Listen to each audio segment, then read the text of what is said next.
High YouTube, এখন আমি আপনাদের সাথে শেয়ার করব কিভাবে ইন্টারনেট এক্সপ্লোরে সিকিউরিটি অপশন ডিসেবল করবেন। So let's take a look how to do that. সেই ক্ষেত্রে আমি আমার কাঙ্ক্ষিত ইন্টারনেট এক্সপ্লোরারটি ওপেন করব। ওপেন করার পর একদম ডান দিকে কর্নারে গিয়ার আইকনে ক্লিক করব। ক্লিক করার পর ড্রপডাউন মেনুতে ইন্টারনেট অপশন যে লেখাটি আছে তাতে আমি ক্লিক করব।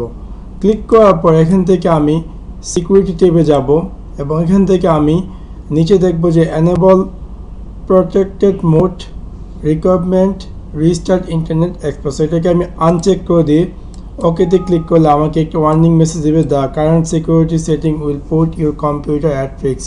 সো আমি জাস্ট মেসেজটা ইগনোর করে দিই, সিম্পলি আমি ওকেতে ক্লিক করি এবং আমি আমার ইন্টারনেট এক্সপ্লোরটি যখন রিস্টার্ট করব সাথে সাথে আমার ইন্টারনেট এক্সপ্লোরটি সিকিউরিটি প্রটেক্টেড ডিসেবল হয়ে যাবে। So that's it. Thanks for watching my video. Like and subscribe.